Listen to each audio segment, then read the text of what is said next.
Okay, so my parents got this gorgeous headboard and footboard. It came with the side rails, and we are turning this into a bench. They paid 20 bucks for it, and my dad here used to build a bunch of like benches and furniture and resell them. So we are basically upcycling this and changing it into a beautiful bench.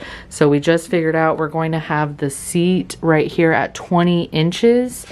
And basically we are going to be cutting the footboard, probably not right in half, but this is going to be the side pieces of the bench. And then we're going to be building like a frame from 2x4s to actually make the part that you sit on.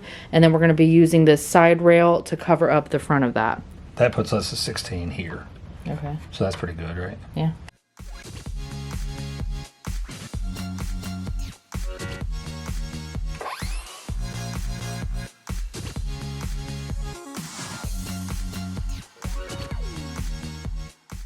Okay, so basically we measured this side panel to be 16 inches and chopped that off with our circular saw, and we just flipped it over on the other side to get the same measurement and cut, and these are going to be our side pieces of the bench.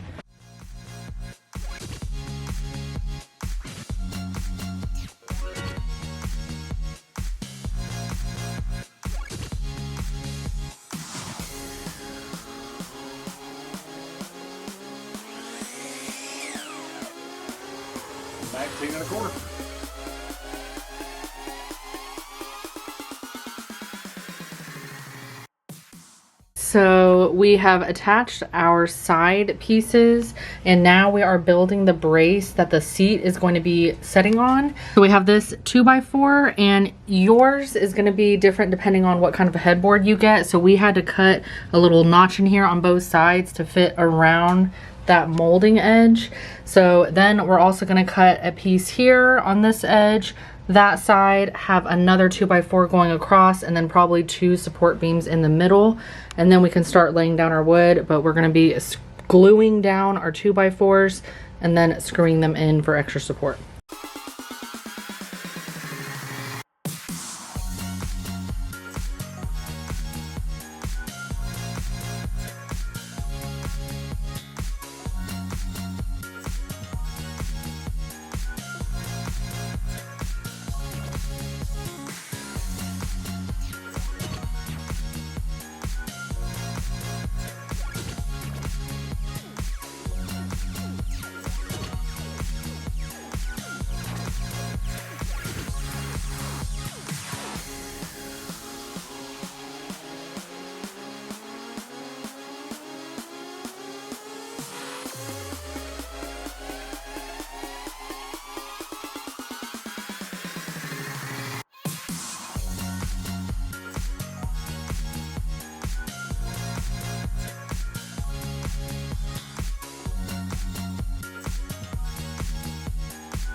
Do this, you always want to use the same piece.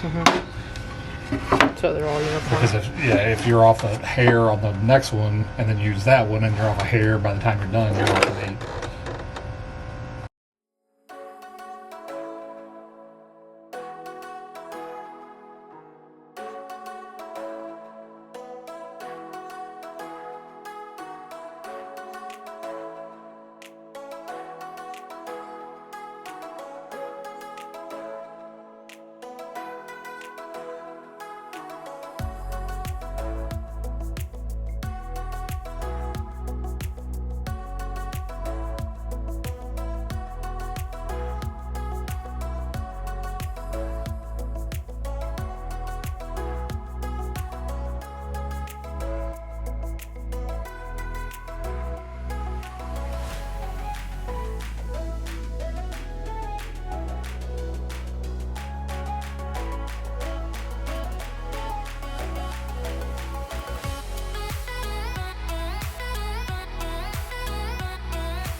Okay, so where we left off, we had some gaps like around all of these edges and grooves, and we filled it in with the sustainable wood filler.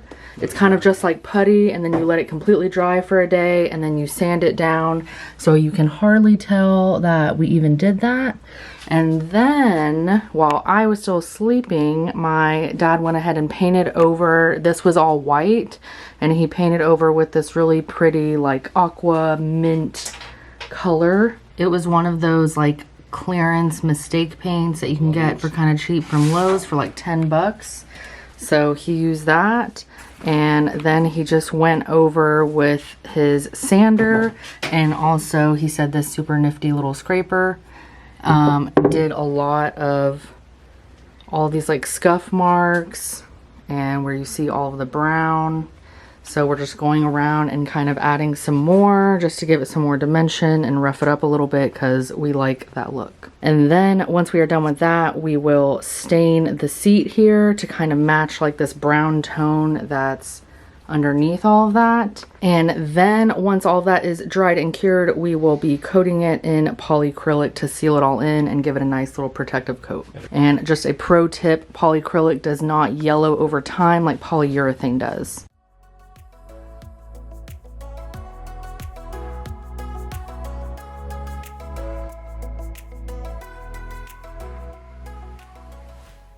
Orbital sander is much better than a normal sander because it basically irregularly spins, so it doesn't make a pattern.